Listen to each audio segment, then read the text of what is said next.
James Cameron's Titanic is a film which has been justly praised for its technical complexity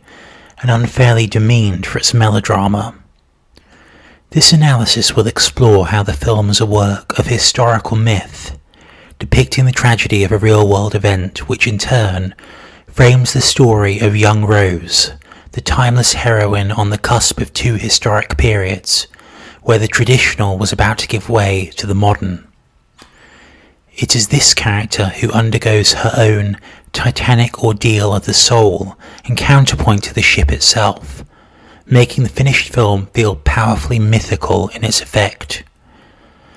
Titanic as a film plays out on two essential levels then.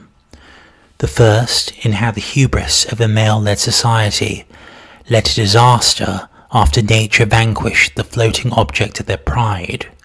and the second, in how this same male-led society attempted to suppress a young woman's desire for free expression during the voyage, with the same disastrous results. Before the Titanic even hits the iceberg, young Rose manages to destabilize the entire social strata of the ship, ultimately allowing the two separate narratives to seamlessly converge into one. By the end of the film then, Titanic becomes the cautionary tale of mankind's folly in trying to handle and contain an astounding natural force, which proves impossible to control and dominate. In examining Rose as the film's chosen medium for this premise, it's the state of the decaying Titanic wreck in the opening minutes, which serves as the symbol of old Rose in her now advanced state of age. For within this ancient woman are kept the secrets of her extraordinary experience on the ship,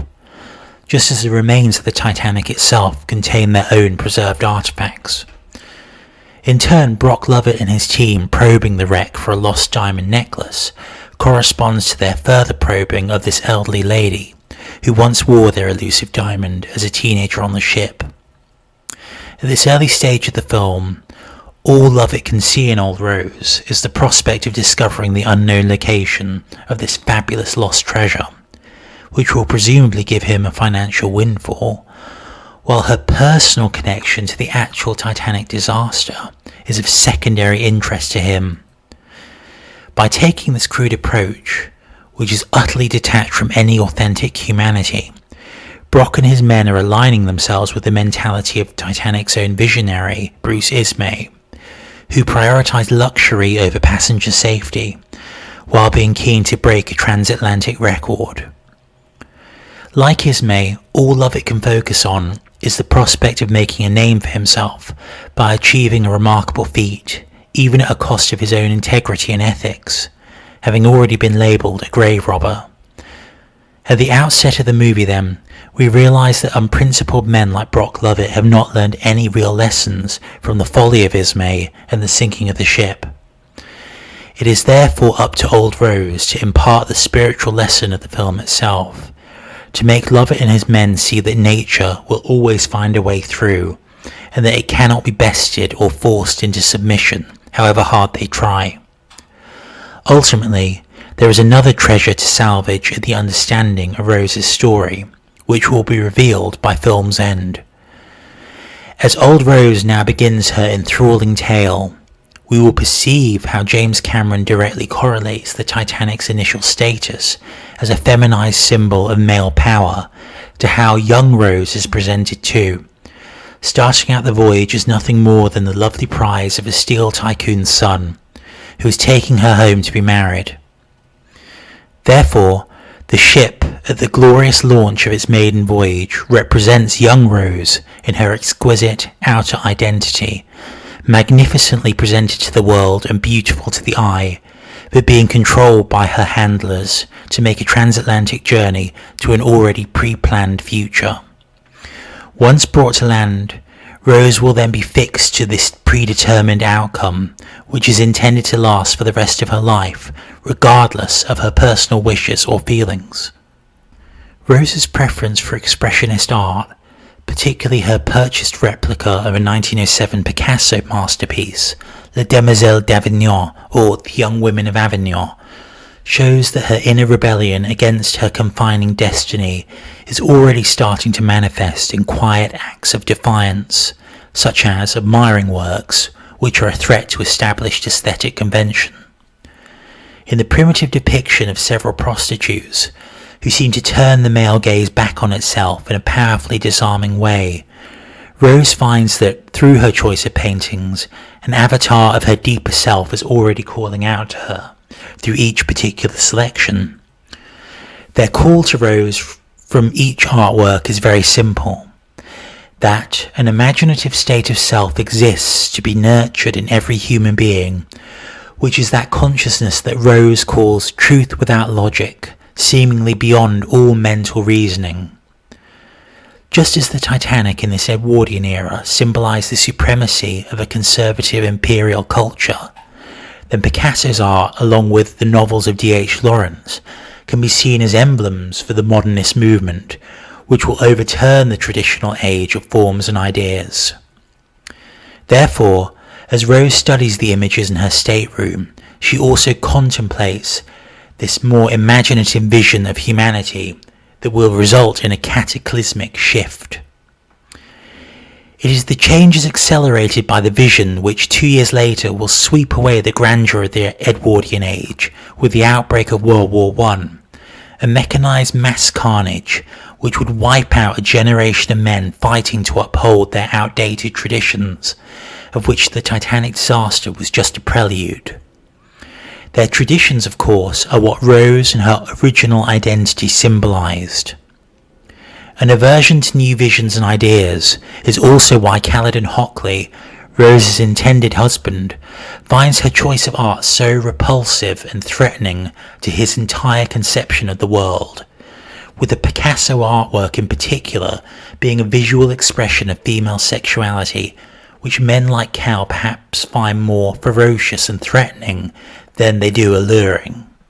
Rose's initial preference for suicide by hanging off the back of the ship and staring into the abyss showed how her heart's call at this early stage could only compel her towards self-destruction. For it is in this restricted upper-class world of manners where she was denied a passionate sense of self-expression,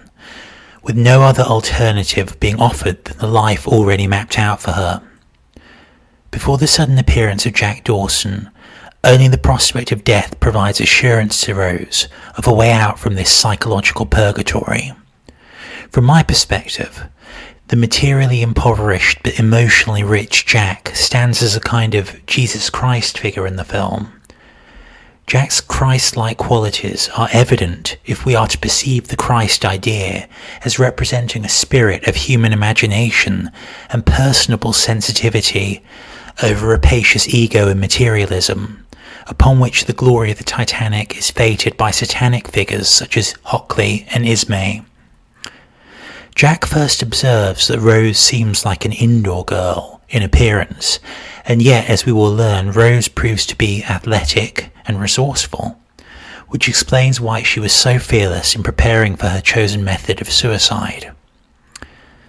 Once Rose is convinced not to jump and is rescued from nearly falling off the stern, we see Cal attempt to get back in her favour with the reveal of Brock Lovett's coveted blue diamond, originally intended here as Cal's engagement present to his bride. In being fitted with the necklace before her mirror, Rose herself is put on display like Cal's possession as well, who confesses to her that she is still an unknowable entity to him,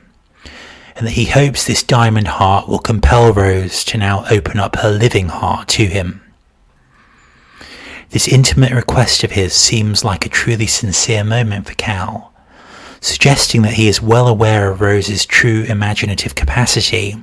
and the gulf it creates between them, but that there is still a chance that they could come to some lasting understanding. The following day, during her next encounter with Jack Dawson, Rose describes her life as plunging ahead and her simply carried along with it in a state of inertia. Just as the Titanic heading west is under the control of her handlers, so too is Rose with Cal and her mother. Inasmuch as Jack then is an analogue to Christ, then Rose correlates to Mary Magdalene, being consoled by his compassion and treated as his equal, as well as spoken to with a kind of emotional candour that utterly startles her. In turn, Rose is able to perceive in Jack the kind of imaginative and open-minded person who she has a deep affinity for, who can see past her social conditioning and not simply look upon her as a damsel in distress to be rescued for his own masculine validation. When Jack reveals his sketchbook of nude female portraiture, Rose is once more exposed to representations of a woman's natural state of being, which by extension speak to her own thwarted desires too. Whereas Picasso's nudes appeal to Rose for their stark, chaotic power, in Jack's art she sees a harmony of form that touches her just as deeply.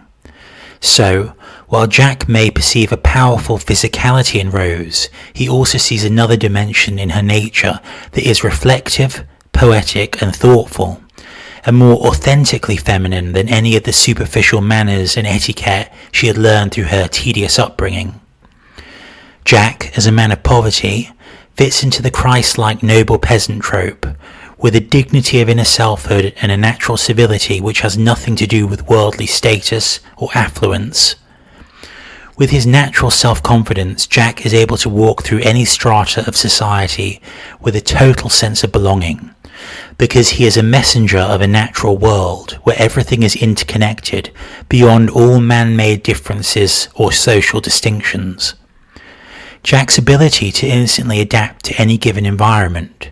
is observed in the way his impromptu spitting match with Rose is immediately followed by his seamless assimilation into her first-class world. This is achieved with the aid of Molly Brown, who is another example of the noble peasant archetype, having come into new wealth without feeling the need to discard her own natural personality. Being rooted to her own true identity gives Molly the ability to still laugh and celebrate life, even while moving among the ritualized formality of the emotionally repressed elites, which her new money has given her access to. When Jack takes Rose down to third class for the steerage party, she is learning for the first time how to give her suppressed emotions an outlet,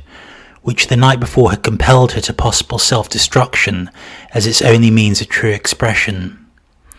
In joining the revels, Rose is being allowed to follow her instincts at last, to not think, in Jack's own words, and as a result she experiences a hearty euphoria, presumably for the first time in her entire young life. A curiosity about the Jack Dawson character is why James Cameron chose to make him a penniless artist from Wisconsin, making his journey back to America from Europe by sheer luck, when it would perhaps have made more historical sense for Jack to be an Irish or European immigrant.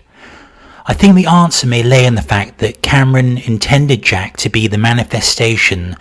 of a new kind of American identity, which appeals to Rose in turn for its truly democratic value. If we consider how Jack's ancestors probably came from peasant Irish Catholic stock, then by now personally identifying with him, Rose is also aligning herself with his native culture, which her Protestant upper class have historically oppressed. This identification of Rose with Jack's Celtic spirit over her own Anglo roots may also explain why a Celtic motif becomes their romantic theme in the film, and the leitmotif which calls Rose on to embrace her deeper imaginative potential. Given the upper-class affectations of her uptight mother throughout the voyage, then Rose's long-standing alienation could be understood as more than just an unhappiness about her arranged marriage, but a resentment towards her entire cultural conditioning, which has served to restrict and confine her expressive instincts. Cal's alarm the next morning, after hearing about Rose's conduct, makes him change his approach where she is now concerned. Having failed to secure Rose's loyalty by adorning her with the beautiful diamond, he now has nothing more to negotiate with in terms of binding her emotionally to him, so he resorts to threats of violence in order to reset her programming and ensure that Rose will now willingly toe the line. Despite Cal's obviously sincere desire for Rose's love,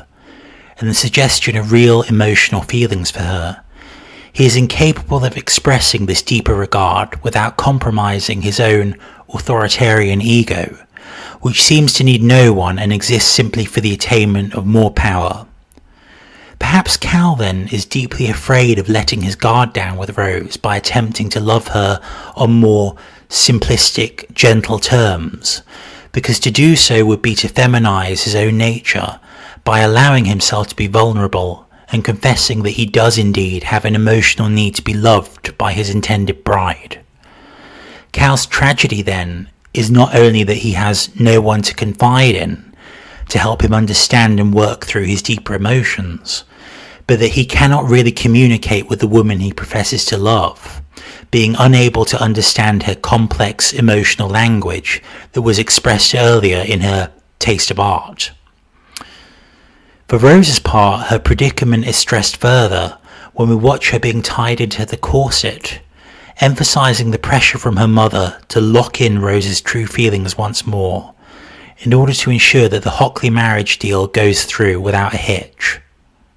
The next scene, where Jack attempts to enter the first-class religious service in his own clothes and is treated like he is profaning their hallowed realm, once more demonstrates how he does not perceive himself to be inferior to the social elites. His indifference to their somber religious posturing, too, conveys Jack's inherent imagination where Christianity is concerned, since he conveys a kindness and compassion that is much closer to Christ than any of this congregation, who only put on the pose of being faithful Christians. This fearlessness in Jack to cross thresholds he is not permitted to is further brought home when Rose becomes suddenly fearful of following her heart, having taken on board the threats by Cal and her mother. In Jack stressing that Rose is obligated to honour her inner fire, which is the symbol of her imaginative consciousness, Rose now becomes tearful, knowing full well that Jack is speaking the truth when he says that she is destined to burn out, akin to a lobotomy patient losing their creative capacity. Should this be the case, then she is truly doomed to move through life as nothing more than a functional ornament, through which Cal will produce his future heirs, rendering Rose as a mere object to handle, like the Heart of the Ocean necklace or the great Titanic itself. This dismal epiphany is finally played out to her in the first-class lounge scene that afternoon, when Rose views the little girl being programmed into the same oppressive etiquette that she once was. The flying scene on the ship's bow, which has become the iconic sequence of the film, serves as an obvious counterpart to Rose's suicidal moment at the stern 2 nights before. Only now Rose is compelled to choose ascension and life instead of descent and death. With Jack's support, she finally spreads her arms and communes with nature itself, trusting her inner power to become one with the elements, as she feels the sensation of flying over the Atlantic Ocean like a goddess. For a moment, the restricting civilization of the Titanic has been transcended by Rose, allowing her to experience a truly sublime moment, whereupon she briefly becomes the ship's figurehead, as the ship itself is momentarily transformed into the site of her liberation. Later, in asking Jack to draw her nude portrait while wearing the blue diamond, Rose is changing the significance of Cal's gift, which was presented to her as a cold material bribe. Standing nude before Jack, the diamond is now worn by Rose as a symbol of her actual heart's revival, becoming liberated from its prison of hollow materialism. In that regard, she can finally reveal her authentic exposed self to a man who actually respects her intellect and reveres her imaginative curiosity and complete humility, as opposed to Cal, who covets only Rose's body as something to be brought into submission to him in order to breed his future heirs. The fact that Rose had Jack create the new drawing with the necklace as its centerpiece is her final act of defiance and complete break from Cal's control, leaving him a mocking note that the drawing of her is all he will ever be able to lock up in his safe, along with his precious diamond. After the completion of the drawing, Rose changes into a flowing dress with no corset at last to confine her, and there is actually a shot where she pauses next to her Picasso replica, in a way that conveys that she is now one of these women, no longer delicate or fragile, and living fully in her own mind and body at last. At this point, Cal's nefarious manservant begins to chase Jack and Rose from her stateroom and hunt them into the very depths of the ship, whereupon Rose finally initiates sexual intimacy with Jack in the cargo hold, who finds himself feeling overwhelmed by her ardour in the moment and has to be led by Rose in their lovemaking. As she guides Jack into her body, we see a God's eye shot of the Titanic as a tiny speck against a vast calm abyss, emphasizing both the vulnerability of the ship and the vulnerability of Jack being immersed into Rose's all-consuming embrace. After their mutual climax, Rose assumes an almost maternal pose, cradling a shivering Jack in her arms, which goes against standard Hollywood convention when portraying heterosexual lovemaking. This afterglow image, I believe, is highly significant to the transforming roles of the two characters. For, in having consummated their feelings for each other, Jack has now fulfilled his function in the film as her spiritual custodian, whereupon Rose can now take on the active role he has played thus far for herself. As Jack listens to her heartbeat, Rose lays above him, glowing and fulfilled in her newfound natural state. Having completed this sacred transfer of energy, the lovers rush back up on deck, with Rose finally resolving to disembark with Jack once the ship arrives at New York. However, in order for Rose to now act on her imagination and actually step into this unknown future, the mythic narrative of the film demands that the traditional world which carries her there must be destroyed as a symbolic act of spiritual liberation. This can only be achieved through a reckoning with the Titanic itself, since Rose has been the living personification of the ship in her old identity, being condemned to her own maiden voyage that would lead her to a miserable arranged marriage. Therefore, if the new Rose is now to live, then the Titanic must first die, with the ship being the decadent symbol of her past confinement, which also means she must now leave the false Rose to die with it.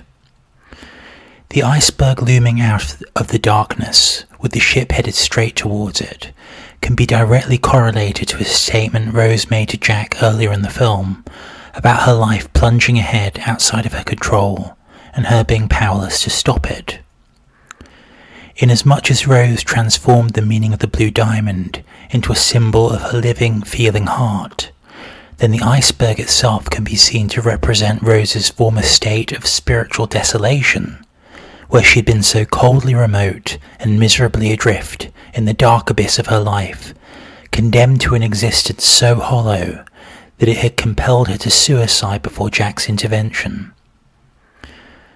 With the Titanic having been an ornate prison for Rose, where she could be formally controlled by her handlers, then the iceberg manifesting before the ship becomes the deadly symbol of Rose's inner despondency, which has been building up in her as a reaction to this. In the context of spiritual drama then, if the Titanic is a symbol for Rose Hockley, then the collision can be seen as her subconscious state finally coming to the surface as the iceberg, and initiating the death of this false Rose, beginning a kind of prolonged sacrificial rite, which will ultimately end with the foundering of the ship itself. This penetration of the Titanic by the iceberg comes in the same hour that Rose has made love with Jack, and having been engulfed by her own natural feelings, the ship too must now be engulfed by nature itself, thereby sweeping away Rose's false life and allowing her new identity to fully emerge. It is in Rose's grand staircase exchange with Thomas Andrews, the ship's designer, where she speaks of the iceberg not with a sense of dread in her voice, but with a sense of knowing,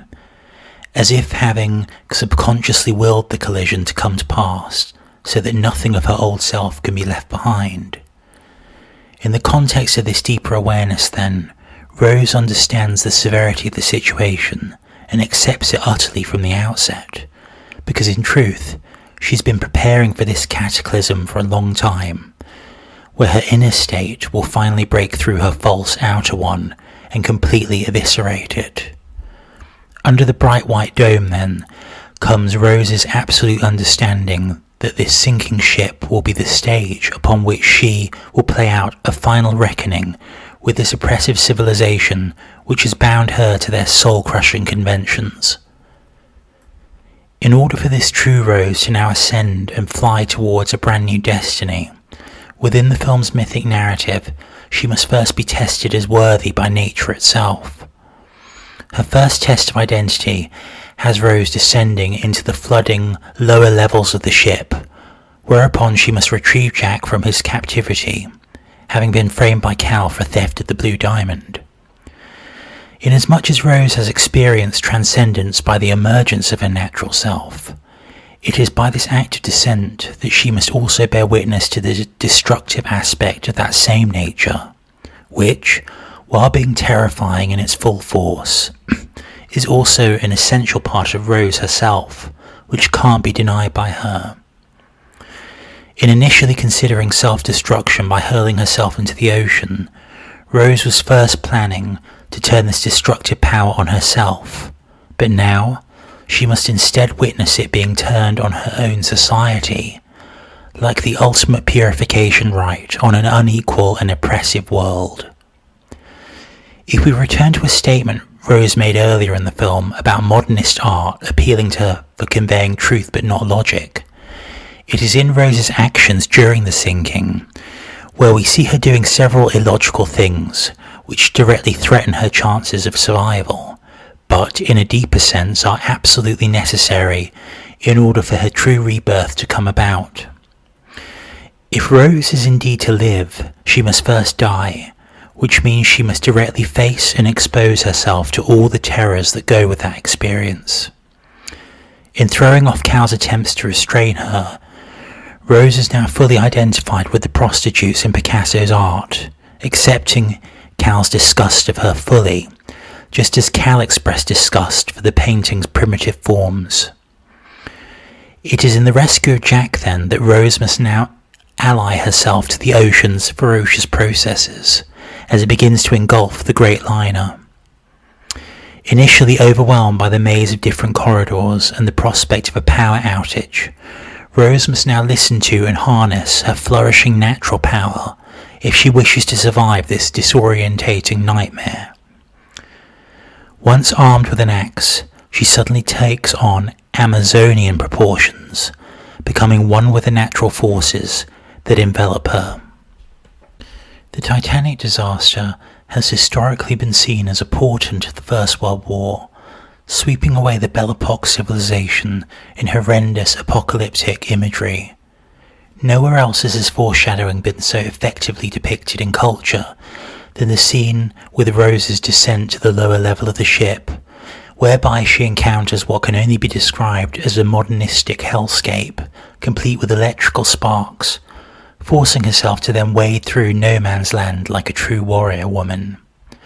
Hoisting herself along pipes to the room where Jack is held captive, and then freeing him by one swing of her axe, is Rose seamlessly passing nature's first test. After rescuing Jack and breaking through to the steerage area, Rose finds herself now newly classified as a third-class passenger. In her attempt to get back up to the boat deck, however, she never once tries to reclaim her former first-class identity in order to have those privileges returned, signifying that her identification with Jack's more natural world is now complete and authentic, and has become Rose's living reality. Once Jack and some of his third-class friends demolish the lock gate with the bench, the way is cleared for Rose to now access the routes that would otherwise be denied to her in her new identity. Just as nature's mighty ocean now invades every level of the ship's interior, irrespective of class barriers, so too will Jack and Rose do the same as nature's favoured children. Once Cal catches up with the couple and pressures Rose into taking a seat on a crowded lifeboat,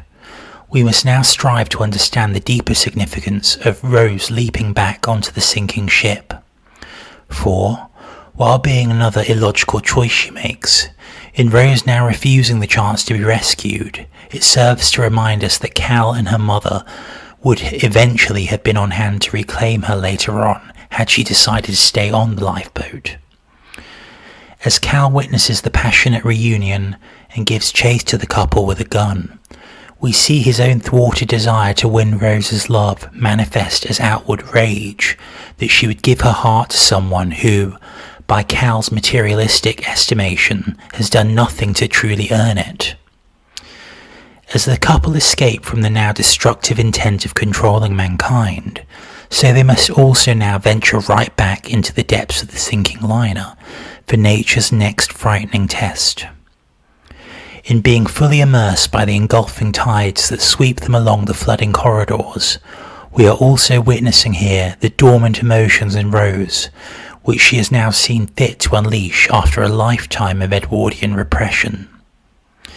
This sequence, then, can be perceived as an official rite of passage into her new 20th century selfhood, washing over Rose like some traumatic act of baptism, whereupon she is delivered from her traditional dying world into the cold creation waters of her new modern one. With the help of a passing steward, Jack is able to once more overcome the obstacle of a locked gate, ushering Rose through the overpowering waters, who finds herself once more beginning a bid for ascent to the ship's now steeply tilting boat deck.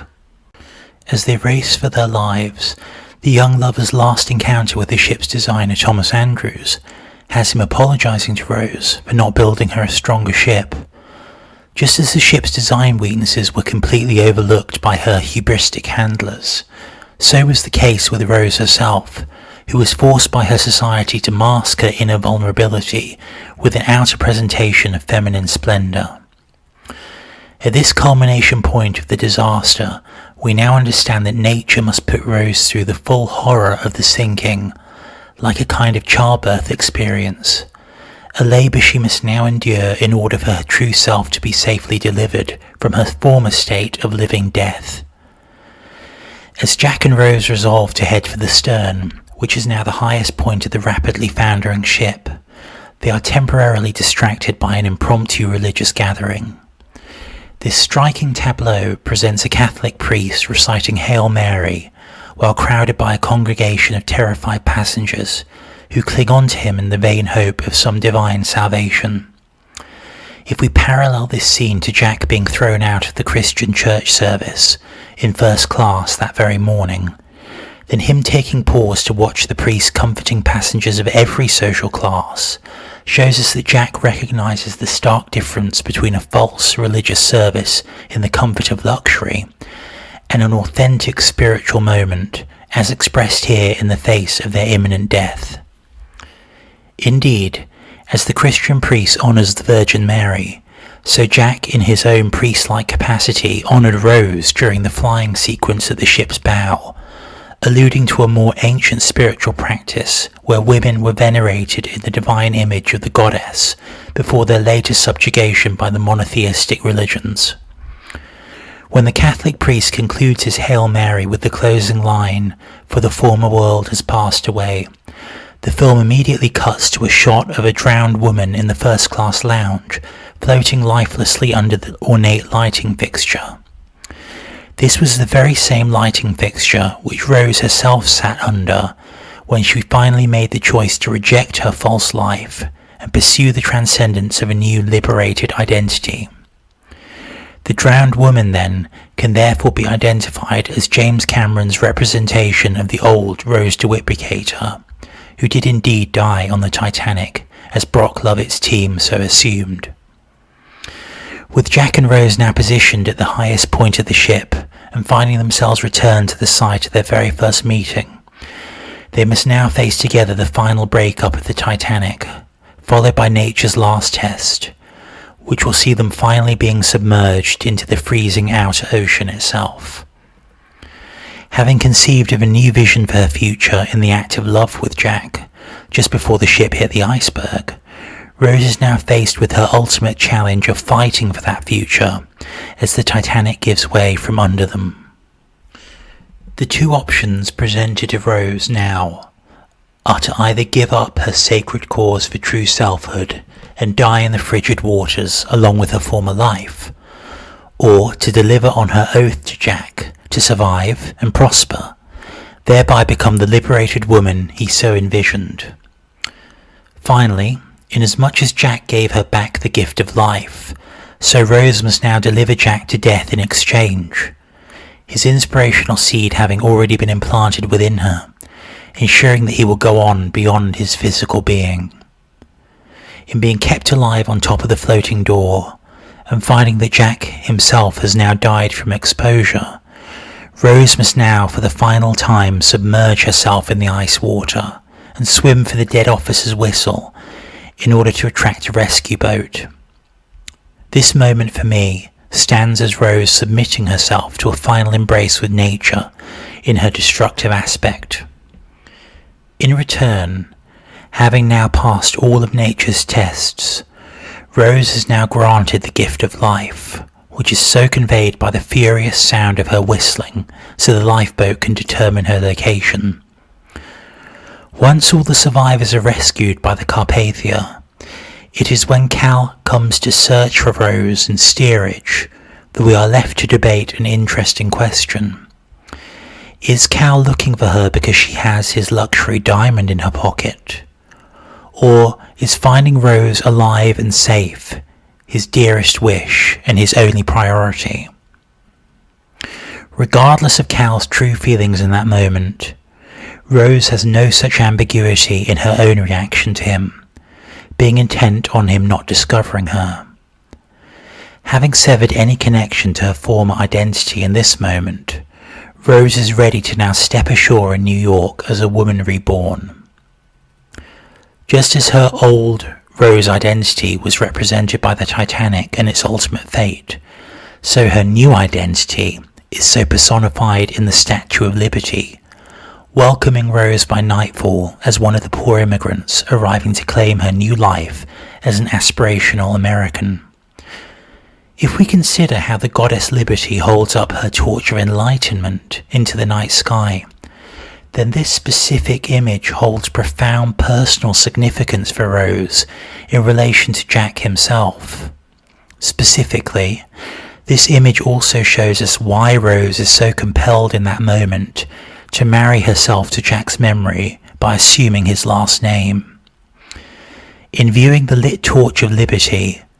we recall how Jack inspired Rose to embrace the power of imagination as the freely expressive wellspring by which she will now strive to create a life on her own terms, as if Rose herself is holding up Jack's torch of inspiration to guide her through this dark and fearful world. As we finally return to Brock Lovett and his crew, another tremendous change has come about. At last, having been fully immersed in the primal power of old Rose's story, their authentic human response to the Titanic tragedy is finally brought about. As a result of this, Brock gives up on searching for the heart of the ocean, having finally understood that the lives lost in the disaster were much more priceless than any rare diamond, and that those people only died because of the same blind arrogance that Brock exhibited, which places profit-making and the quest for individual prominence before any kind of human ethics or decency. In the final reveal that Rose had the diamond all along due to Cal's oversight, and that the diamond actually survived the sinking by sheer chance, we can finally perceive how the intact heart of the ocean stands for the survival of Rose's own heart, having come through the destruction of the great ship and fashioned a world of her own making. With the preservation of the luxury diamond in Rose's keeping across 84 years, so too has she preserved and defended her imaginative consciousness,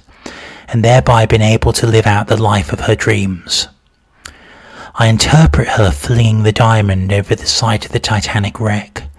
as a reaffirmation of what it came to personally symbolize for her. For, having been drawn new by Jack, and wearing the diamond as the symbol of her new self-expression, by dropping it into the sea, Rose is symbolically returning the gift of life which Jack himself conferred on her. This finally becomes a ceremonial moment for Rose, 84 years after her life was given back to her, which in turn becomes the silent acknowledgement that Rose's life is now ready to come to an end. Just as Jack, in being an artist, first saw Rose in all of her natural potential, so Rose discarding the diamond is her telling Jack that this potential has finally been realised, thereby consecrating it to the watery depths as a token of the love and enlightenment which Jack first salvaged from her innermost being. Having completed her sacred mission of returning the diamond to the site of her spiritual emancipation, old Rose dreams about the Titanic, restored back to grandeur in an entirely new aspect. No longer is the great ship the same gilded cage which so tormented Rose, determining her to a course that she didn't want. Instead, the ship has now become a democratic paradise where class barriers no longer exist,